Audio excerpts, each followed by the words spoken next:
تجریدی واقعات مرتب کرنے کے بجائے حقیقی زندگی کا قصہ بیان کرنے پر منحصر ہوتا ہے۔ حقیقی زندگی سے مراد یہ نہیں کہ یہ قصہ واقع ہوا ہو یا افسانہ نگار کے تجربے میں آیا ہو، بلکہ زندگی کی ترجمانی سے مراد واقعہ ہونے اور دوسرے واقعات سے مربوط ہونے کے سبب اور اس کے نتیجے کی منطق میں نمایاں ہونا ہو، جسے ہم زندگی کا مشاہدہ یا اپنے حواس کے ذریعے ادراک کہہ سکتے ہیں۔ اس اعتبار سے افسانہ ایک مشکل صنف ہے کہ ایک جانب افسانے میں بیان کردہ واقعات حقیقی ہوں، مگر یہ بھی ضروری ہے کہ افسانے میں ترتیب دیے گئے واقعات حواس کے ذریعے ادراک کیے جانے والے واقعات سے مشابہت رکھتے ہیں۔ یہی وجہ ہے کہ افسانے کی قرآن گہرے شعور کا تقاضا کرتی ہے، کیونکہ خارج جب تحریر کے زیر اثر ہوتا ہے تو اسے پڑھتے ہوئے اسے ایسے پڑھتا ہے جیسے وہ واقعات سچے ہیں۔ ڈالے تو ہمیں ان افسانوں میں انسانی اقدار، اخلاق، اخوت، وفاداری، انسان کی انفرادیت، کرداروں کی نفسیات، ٹیکنالوجی کے اثرات کے ساتھ ساتھ متفرق موضوعات ملتے ہیں۔ شہاب افسر کی تخلیقی صلاحیتوں کے متعلق ڈاکٹر شائستہ یوسف لکھتی ہیں، شہاب افسر خان کی قوت مشاہدہ ان کے دیگر حواس کی بنسبت زیادہ تیز ہے، اور ان کے ہر افسانے میں ان کے مشاہدے کی کرشمہ سازیاں نظر آتی ہے۔ وہ اپنے اطراف پھیلی ہوئی زندگی، اپنے ارد گرد نمودار ہونے والے واقعات اور اپنے آگے پیچھے دوڑتے بھاگتے کرداروں کا مشاہدہ بغور کرتے ہیں اور اپنے افسانوں کے لیے انہیں سے مواد حاصل کرتے ہیں، تخلیقی سطح پر انہیں مددتے ہیں۔ یہی وجہ ہے کہ افسانے زمینی حقائق سے قریب، واقعات سچے اور کردار جیتے جاگتے محسوس ہوتے ہیں۔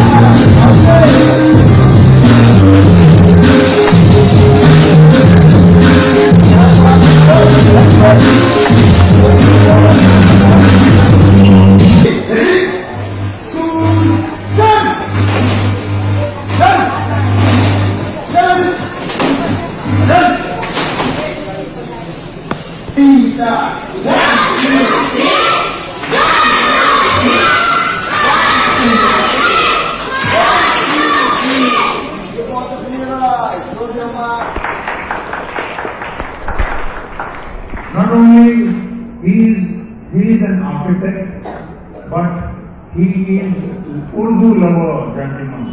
Okay, he has his own organization.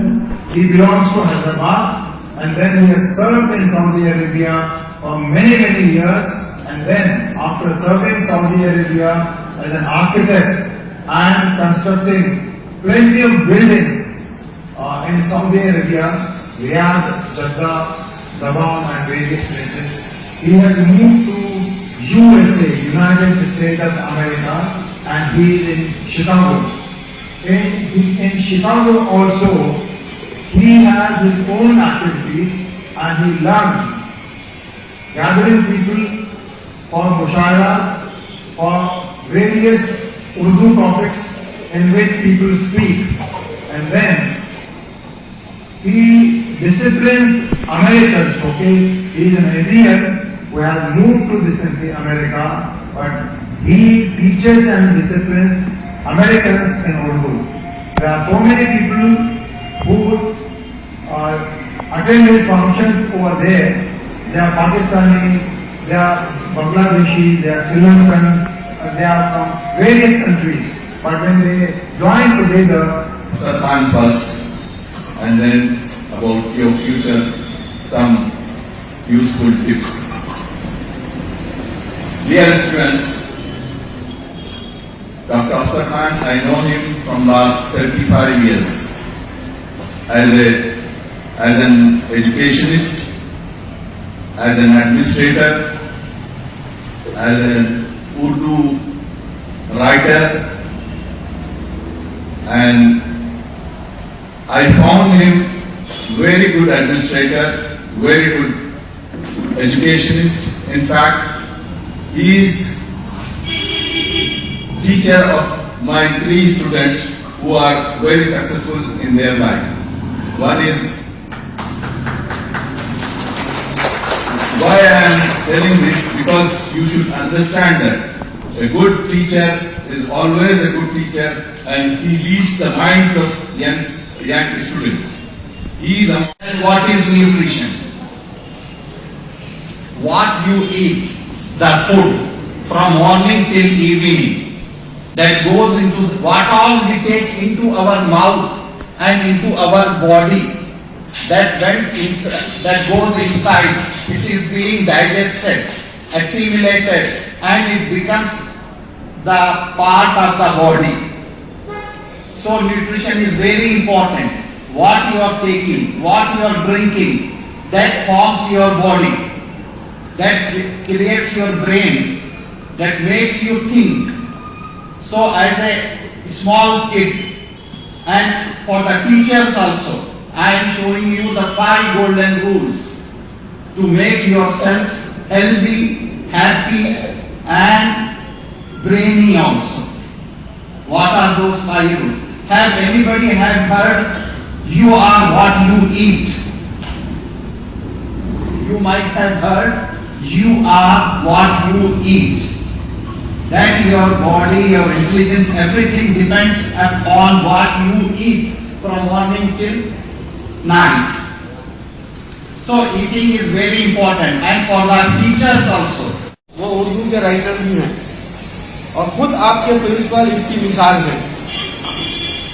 تو میں آپ سے یہ کہنا چاہتا ہوں کہ don't confine yourself to your academic books only. آپ صرف اپنی جو اسکول کی کتابیں ہیں وہاں تک محدود مت رہیں. میں خود I am a science student and I use to read literary books in my school and college days. تو میں یہ کہنا یہ چاہتا ہوں آپ سے کہ آپ اپنی جو اسکول کی کتابیں ہیں اس کے علاوہ آپ لٹریچر پڑھیں, آپ پوئٹری پڑھیں, آپ فکشن پڑھیں, کیونکہ لٹریچر وہ سبجیکٹ ہے جو دنیا کے تمام جو سبجیکٹس ہیں لٹریچر میں موجود ہے, جس کے پڑھنے سے آپ کا ویژن وسیع ہوگا. وائڈنس یور ویژن, تھنکنگ پاور, اور جو زندگی ہے جو آپ دیکھ رہے ہیں اور جو دکھائی نہیں دیتا, ان ساری چیزوں کو سمجھنے کے لیے you must read literary books. Okay, thank you very much. اور میں 2 ماہ رسالہ افسانہ نما کا مدیر ہوں, اور جناب ڈاکٹر شہاب افسر صاحب اس رسالے کے مدیر اعلیٰ ہیں. میں سب سے پہلے تو ڈاکٹر شہاب افسر صاحب کی خدمت میں مبارکباد پیش کرتا ہوں ان کے افسانوی مجموعے دل نازاں کی اشاعت پر. اس سلسلے میں جو تقریب منعقد ہوئی تھی رسم اجرا کی, اس میں شرکت کے لیے ہم جنوبی ہند سے, یعنی ڈاکٹر عابد معید صاحب حیدرآباد سے, آرکیٹیکٹ عبدالرحمان سلیم صاحب یو ایس اے سے, اور میں محمود شاہد کڑپا سے, ہم اس تقریب میں شرکت کے لیے آئے ہوئے تھے.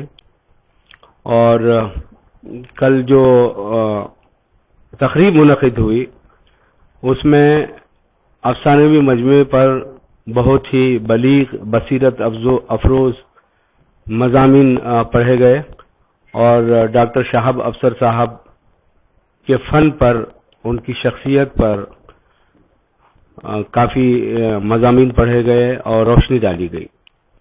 سر میرا ایک سوال ایسا ہے کہ جو شہاب افسر صاحب کی جو کتاب کا اجرا ہوا ہے اور اس میں جو افسانے بیان کیے گئے ہیں, کس قسم کے افسانے ہیں, وہ آپ جو اپنے لفظوں میں کہیں. دیکھیے, اس پر میں نے مضمون بھی پڑھا تھا کل, شاید آپ نے سنا ہوگا کہ شہاب افسر صاحب کا ایک خاص اسلوب ہے. آپ اب سے 10 یا 20 سال پہلے آپ جائیں گے تو جو پریم چند کی جو روایت تھی پریم چند کی روایت کا مطلب یوں سمجھے کہ آپ جو ترقی پسند تحریک کے زیر اثر جو افسانے لکھے گئے تھے اس سے مختلف نوعیت کے افسانے لکھے گئے جسے ہم جدت پسندی کا نام دیتے ہیں. تو اس نوعیت کے افسانوں میں تجریدیت اور علامتوں کے ذریعے اور تمثیلوں کے ذریعے کہانی بیان کی جاتی تھی.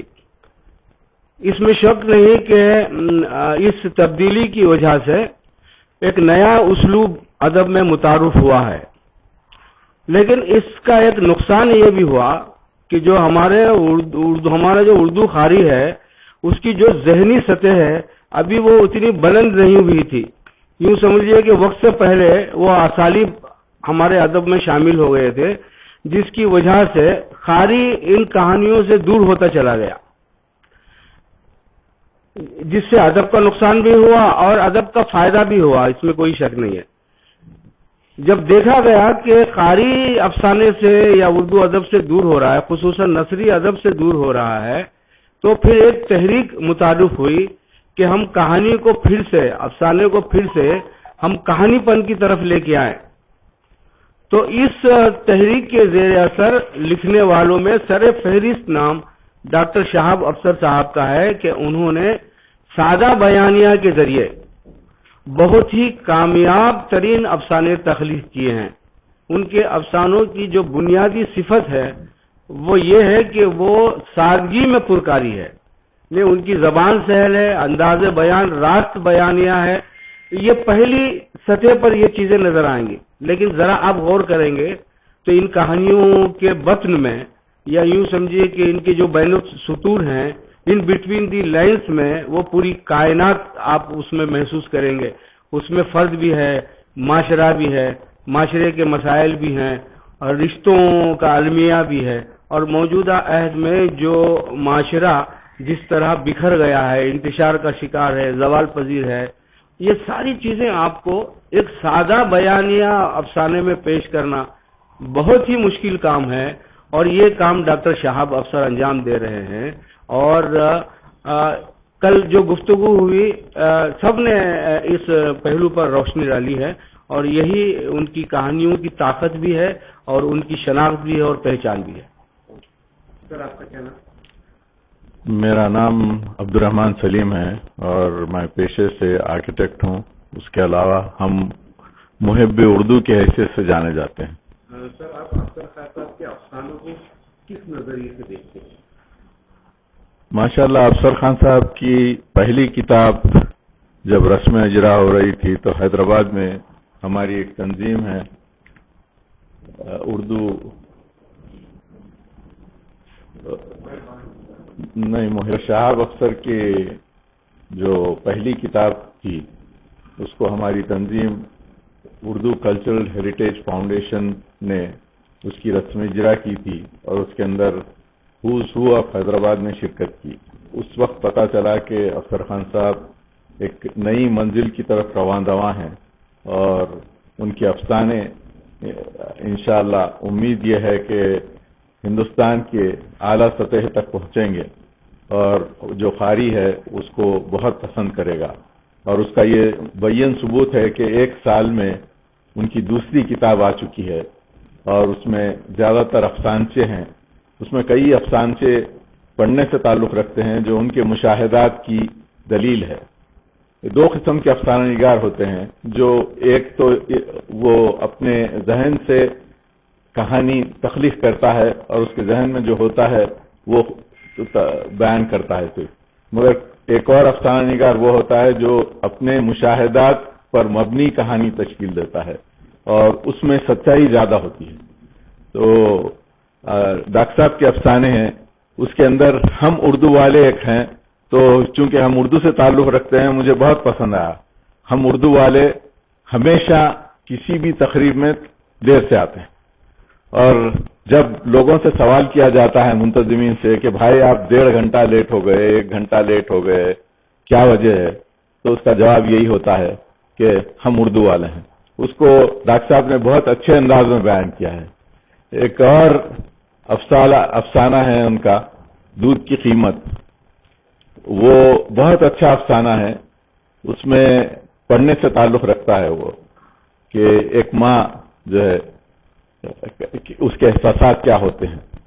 تو بہرحال ایک اور افسانہ ہے جو مجھے بہت پسند آیا, تحفہ اس کا عنوان ہے, وہ بھی پڑھنے سے تعلق رکھتا ہے. ایک ماں کی کہانی ہے اس میں, جس میں وہ حالات کا شکار ہو کر ذہنی مریض ہو جاتی ہے. تو اس کے بعد وہ اپنا نام تک بھول جاتی ہے. پھر اس کے بعد مختلف ادوار سے گزرتی ہے. اس کے پاس دوسرا بچہ آتا ہے اور اس کے نتیجے میں جب تھوڑا سا اس کا علاج ہوتا ہے دواخانے میں, تو یہ ہوتا ہے کہ وہ اس کو اپنا نام یاد آ جاتا ہے اس وقت بہتری کے, مگر بچے کا نام بھول جاتی ہے. تو ڈاکٹر جب اس سے سوال کرتا ہے کہ آپ کے بیٹے کا نام کیا ہے, تو وہ کہتی ہے تحفہ, خدا کی طرف سے تحفہ ہے. تو اس کا اختتام ایسا ہوتا ہے. تو مجھے بہت پسند آئے افسر خان صاحب کے افسانے اور پڑھنے سے تعلق رکھتے ہیں. میں تمام اردو والوں سے امید رکھتا ہوں کہ ان کی کتاب خرید کر پڑھیں گے, اور میں اردو والوں کو یہ بھی کہنا پسند کروں گا کہ بھائی کتابیں پڑھ کر خرید کر پڑھنا سیکھیں, اور اس کو اردو کو زندہ رکھنے کے لیے یہ بہت ضروری ہے. سر آپ جو تو ڈاکٹر افسر خان صاحب کی جو تو افسانوں کو کس نگاہ سے دیکھتے ہیں؟ میں ڈاکٹر افسر خان صاحب کے افسانوں کو یہ سمجھتا ہوں کہ وہ جو واقعات صبح سے شام تک دیکھتے ہیں اس کو افسانے میں بیان کر دیتے ہیں.